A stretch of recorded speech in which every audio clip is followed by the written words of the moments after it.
You know that saying, the best revenge is happiness? It sounds empowering, but if you've ever tried to use your happiness as a weapon to prove you've moved on, to show them that they didn't break you, you just know that it doesn't work. In fact, I used to be petty like that, right? Where my inner voice said, I'll show them. I'll rise so high that they'll regret ever hurting me. Success is the best revenge. And at first, it might feel like fuel. But the reality is, it's dirty fuel because it keeps you tied to the very person and pain you're trying to outgrow. Culturally, we actually glorify that energy, the glow up as payback, the success as revenge. But spiritually, it's poison. And you're still orbiting their gravity.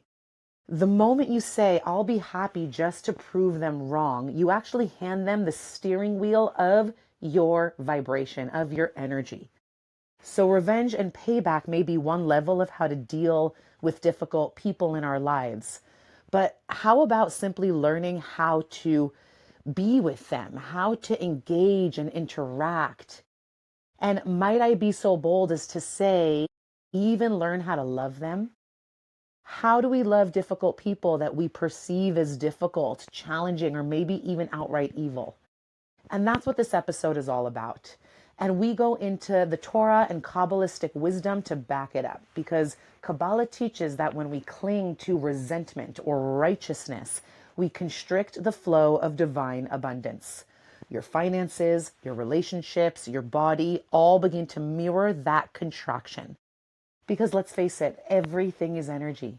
And you cannot create heaven while gripping onto hell. And so it's tempting to think, well, they deserve it. They need to be taught a lesson. And you know what? Maybe they do.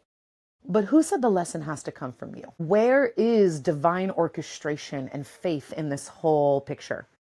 Because the truth is, when you take the role of, I'll be the one to show them, then the one who actually pays the price for that energy is always you. Holding someone in anger is like drinking poison and waiting for the other person to get affected by it. And there really is another way. There is a way to salute the divine in everyone, to whisper even towards the one who hurt you that you are also God in disguise. And the moment you choose peace, not to prove, but because peace feels like home, flow returns. That's when you become magnetic again. That's when miracles land. So let's get into it.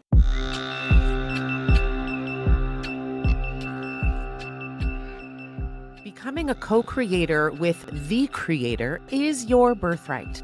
Together, we'll journey into your deepest authenticity. Because the more you align with who you truly are, the more effortlessly you call in the life that you desire and deserve. And most importantly, the more you step into your soul's highest purpose. Welcome to the Manifestation Method podcast, your number one source for Kabbalistic manifestation. Here we combine the ancient wisdom of Kabbalah, modern psychology, and quantum physics to help you achieve real, tangible manifestation results with my proven Abra method. I'm Ayelet Polonsky, and I'm here to guide you on your journey of manifesting a life that is aligned, expansive, and deeply connected to your highest self through the sacred energetic mechanics of Kabbalistic manifestation. To learn how to use Kabbalistic manifestation to transform your life from the inside out, go to ayeletpolonsky.com or download the Manifestation Method app.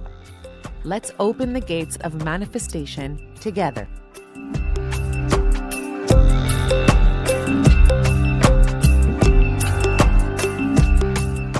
There's something called a Shoresh Nishama. It is the root soul in Kabbalah, where we're taught that not everyone is meant to get along according to their root soul. And this is by design.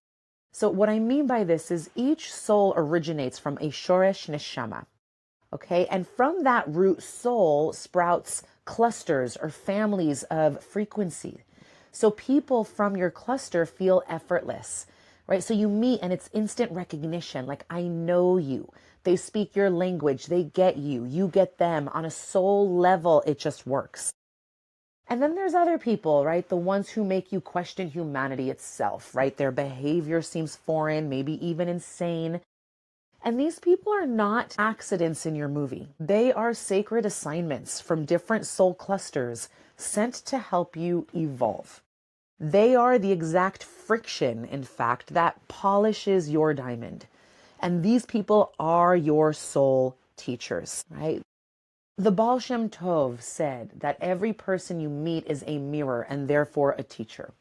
So if someone triggers you, they're actually showing you where your own heart still needs some more gentleness. And this is not about blame, it's about revelation. Once you see the mirror, you can free yourself from it. So that when someone actually pushes your buttons, you get to ask yourself, what truth in me are they revealing when they push my buttons? What muscle of compassion am I being asked to strengthen? What are they mirroring back to me about my soul's correction, my evolution in this lifetime, the lessons I'm meant to learn? Because the truth is, every unresolved relationship actually leaves a frequency trail behind, has some sort of like residual impact. And if you don't learn how to harmonize it for yourself, you'll attract the same lesson in new packaging, in a different person, different partner, same argument, different boss, same betrayal. Because your soul has a curriculum, it has a specific tikkun, a correction that it came here to master. And until you learn it, the universe will lovingly send you new teachers. And the reason for this is not as a punishment, but as a repetition until you learn the lesson, until you master the lesson. And so that's why people say, why do I keep meeting the same kind of person over and over? And the answer is because energy repeats itself until it's healed. And so when you find peace with the ones who challenge you most, you actually open the gateway for new, higher frequency relationships to arrive. And there's also a concept in Kabbalah that teaches, as within, so without. So in other words, what happens inside of us, the thoughts we think, the emotions we feed, the energy we carry, it all shapes the world around us. Everything in creation is interconnected. The spiritual world and the physical world are not two separate realities or entities. They are in fact reflections of one another. And so when your inner world is chaotic, fearful, or resentful, life starts to mirror that back. So then the conversations around you feel heavier. Money maybe stops flowing. Even your body feels tighter, more fatigued, more constricted, more pain, less alive. But when you forgive, when you judge others favorably, or even when you pause to imagine what it might feel like to stand in someone else's shoes, something extraordinary happens. Your internal atmosphere, internal landscape changes. And because everything is energy, your outer atmosphere begins to respond. And this is what Kabbalah calls the law of correspondence. As within, so without. It means that reality isn't punishing or rewarding you, it's reflecting you. Your life becomes a mirror for the state of your consciousness. So when you bring gentleness where there was judgment, when you choose curiosity over defensiveness, when you soften instead of harden, you shift the energetic blueprint of your very existence. And then inner harmony creates outer flow. Whereas bitterness, blame, anger, resistance, they block it. And so the moment you channel this energy, you let go of the story that you've been wronged, and you open just a little space for grace, then those channels in your outer reality begin to open. And then what happens is suddenly opportunities start appearing again. Your creativity wakes up. Your body feels lighter. Your heart is open. You feel more joy. Conversations become easier. Your finances open up. Relationships begin to heal in unexpected ways. Because ultimately, flow is not something you chase. It is an inner state of being, of becoming. And the more peace you cultivate inside, the more you get to begin magnetizing outside. And the more compassion you extend outwards, the more the universe rushes to meet you with compassion in return. We are mirrors. And that's the miracle of as within, so without. Your inner world is not just influencing your outer reality. It is creating it moment by moment, thought by thought, breath by breath. So Rabbi Nachman taught a practice so radical, it feels almost impossible for so many of us. I've been here before. It's hard.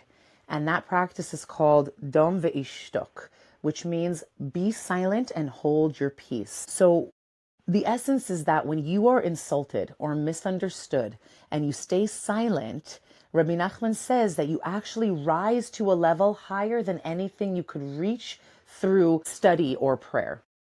Because silence opens the gates of the highest light, right? Ultimately, insults, when we are insulted or we insult someone else, we awaken harsh judgments upon us called dinim. But being silent in return to that harsh judgment, it actually sweetens these judgments to their root. And so by not reacting, you step above duality. You actually enter the realm of the soul where ego dissolves and compassion reigns. And this is important, this next piece, because ultimately this is not about suppression. It's about transmutation. It's you taking reactive fire and turning it into holy flame. And so Rabbi Nachman compared it to God himself, who receives endless insult, yet responds with mercy. And when you emulate that, you access the same channel of compassion. You become unattackable. Hi, Ayelet here. I just wanted to pop in and say I am so excited to officially introduce the Manifestation Method portal, membership, and app. This is your home for all things Kabbalistic manifestation. You'll get access to my monthly live workshops, soul deep hypno activations and attunements, all of our manifestation courses, and our global community of manifestors. And the best part? It's just $26 a month. That's less than a latte a week. Come manifest alongside me and start creating the life you desire and deserve. Head over to ayeletpolonsky.com to join us. In fact, he said that those who can stay silent in humiliation become partners with God in the ongoing creation of the world. Because it's in that moment of staying silent when you're being insulted that the ego collapses and the soul breaks free. She rises, he rises. And when the soul rises, destiny rises with it. And so silence is not weakness. It is sovereignty. It is spiritual alchemy. You know, and in fact, many of our other sages say that those who are insulted and do not insult back are like the sun rising in its full strength. This restraint, this ability to be sovereign when we're being insulted, draws down divine mercy. And according to the 13 attributes of mercy, the way you treat others becomes the measure through which heaven treats you. Compassion towards others activates compassion towards yourself in your health, in your finances, in your relationships. Right? And we see this all over in our sources. In fact, the Talmud in Sanhedrin teaches that a person who does not instigate a fight is spared from 100 troubles. But one who does instigate a fight actually attracts 100 troubles towards them. So every action plants a seed. And these seeds of peace plant blessings, whereas conflict plants chaos. It is just a spiritual law. And so here's the thing about pain, right? When we're in pain as a result of somebody else's doing, let's say, right? We don't just experience the pain.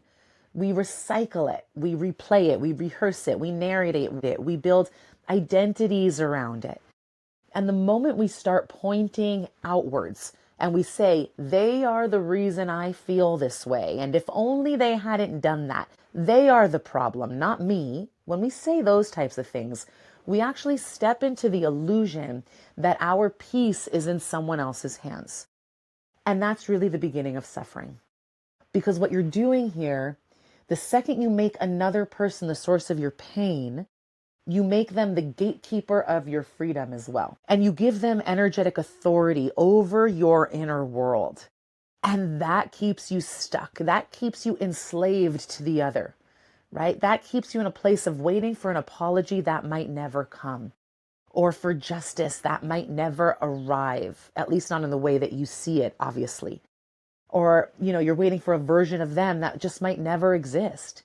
And so here, blame feels powerful, but it's actually powerlessness dressed in the illusion of armor. And so it keeps you in reaction instead of creation. Okay, it's really the ego's way of saying, if I can make you the villain, then I don't have to face my own shadow. But something truly sovereign and deeply freeing happens the moment you're willing to look inward and ask, what is this moment trying to show me about me? What part of me participated in this dynamic? Where is this pain trying to mature me? And this is radical responsibility, not self-blame, but self-ownership.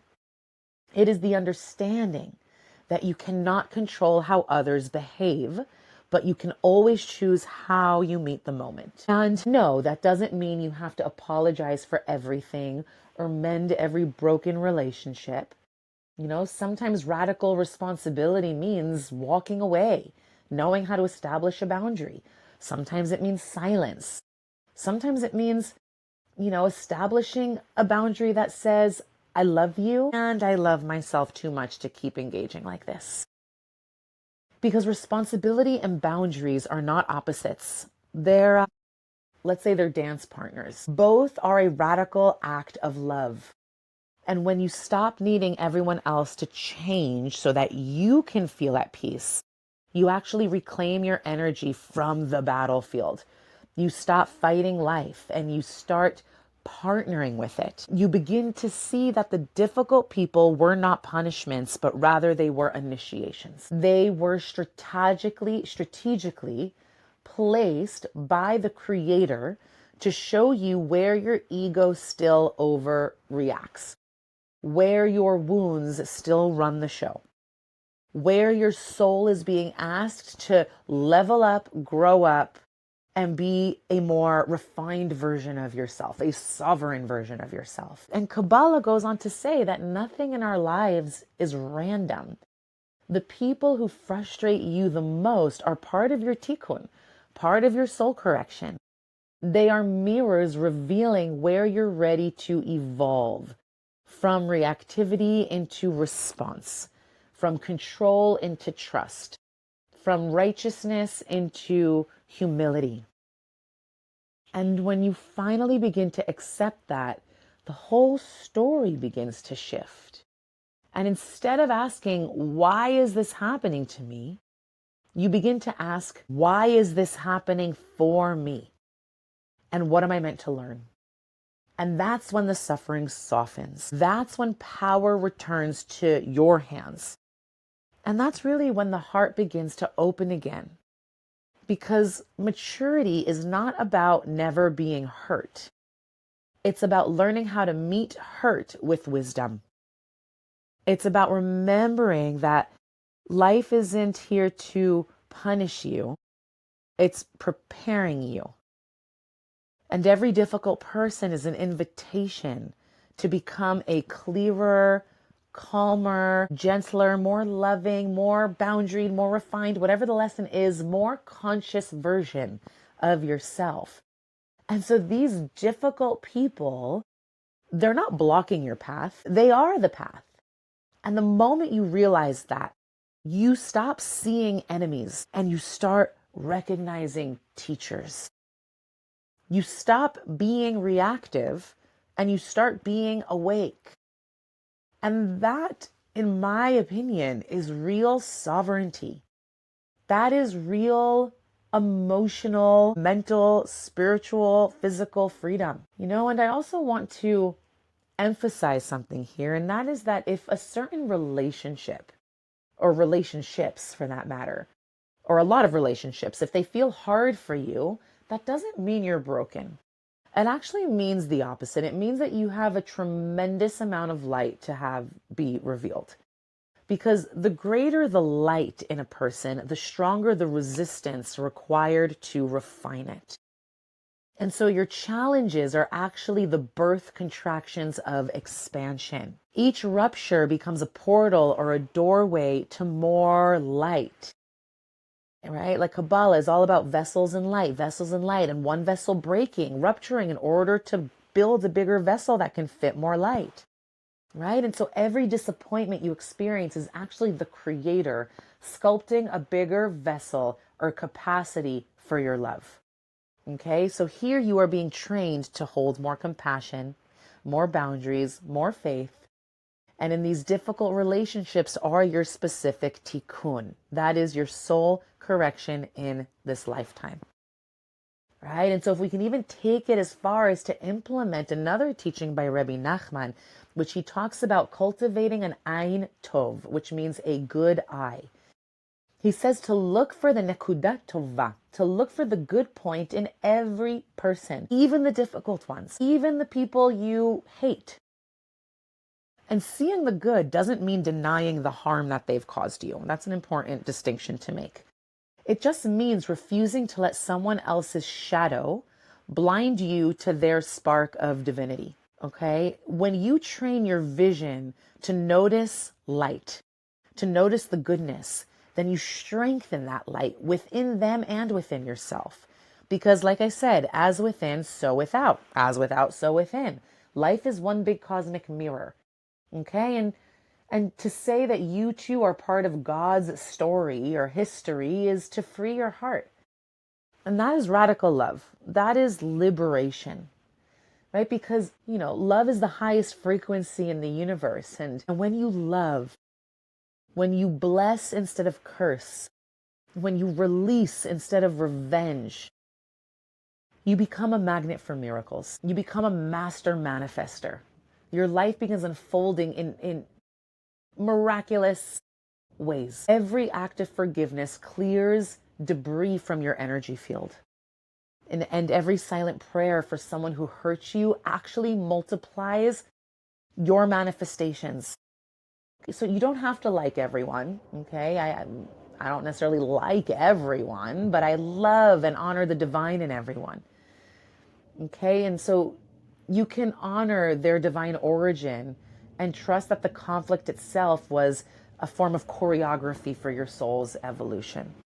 Right? And the way that I like to show up when I'm in conflict is according to one of the Baal Shem Tov's teachings around a term called hishtavut, which translates to equanimity.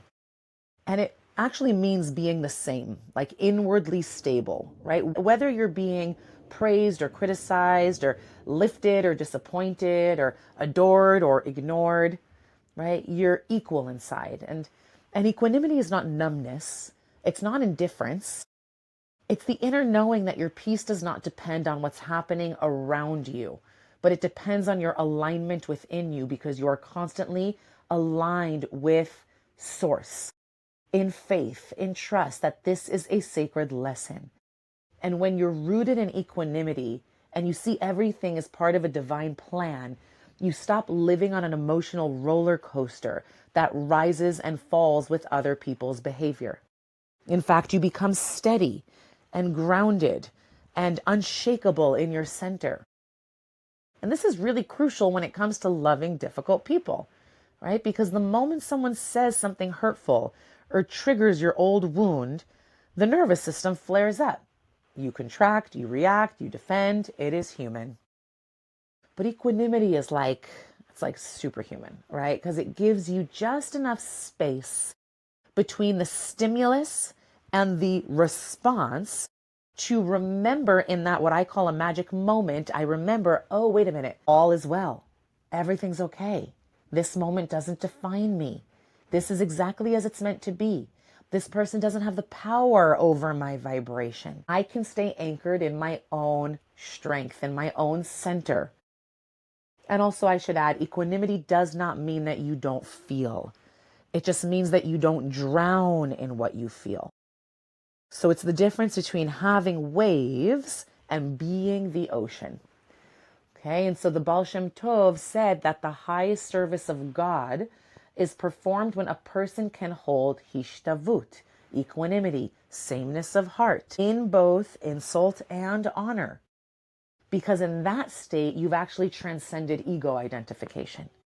You're no longer needing validation or fearing rejection. You're simply just living from soul, not from self-image. And that is a high thing to attain to, right? To aspire to, for that matter. And from a Kabbalistic lens, equanimity is what allows the light of consciousness to flow uninterrupted through the vessels of your being. When you're reactive, the vessels shatter. The energy leaks out through judgment, through anger, through blame. But when you remain steady, when you're open yet contained, you become a clear channel for divine flow. And that's when miracles move through you instead of around you. You become the conduit, the channel for miracles. And so practically speaking, equanimity is what lets you sit across from someone who drives you mad. Whether it's a political person, a friend, a parent, a family member, someone in your community, it doesn't matter. Because instead of reacting to them, you breathe. You feel your feet. You return to your center and you say to yourself, this too is God.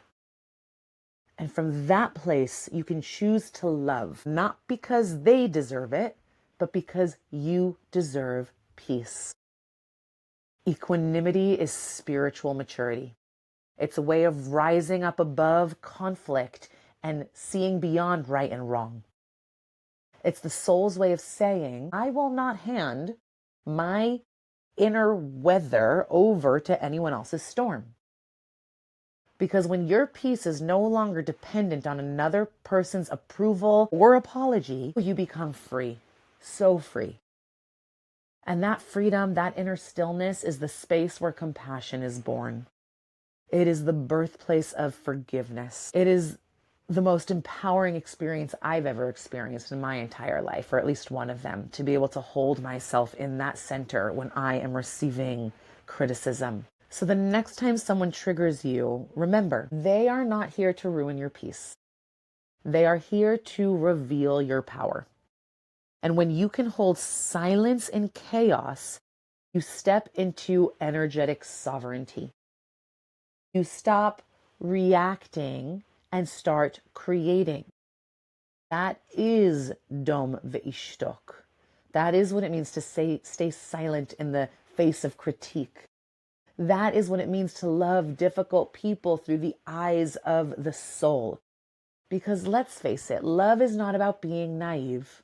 It's about being awake to the truth of reality.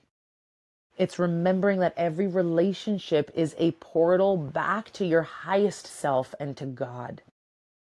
And so I bless you with the strength to be silent when the ego wants to fight, with the wisdom to see light in another person's darkness or difficulty. And I bless you with the courage to love even when it's inconvenient.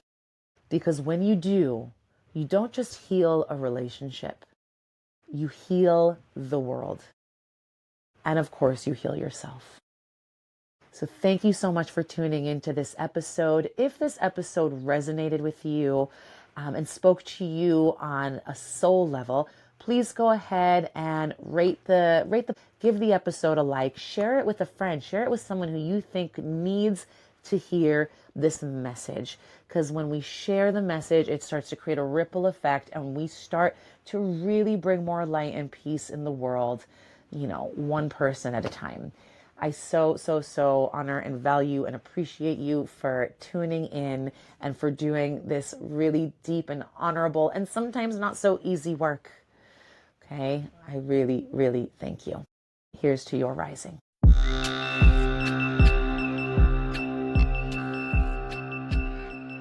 If you enjoyed this episode, let's keep the conversation going inside the Manifestation Method Portal app, your #1 destination for Kabbalistic manifestation.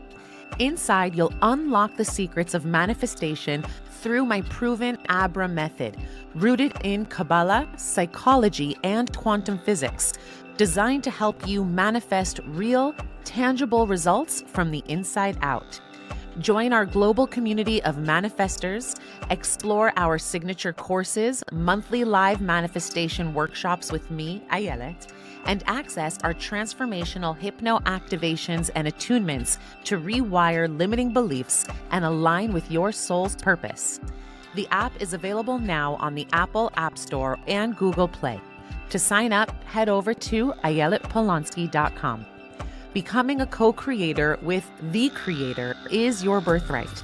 Let's manifest the life you desire and deserve together.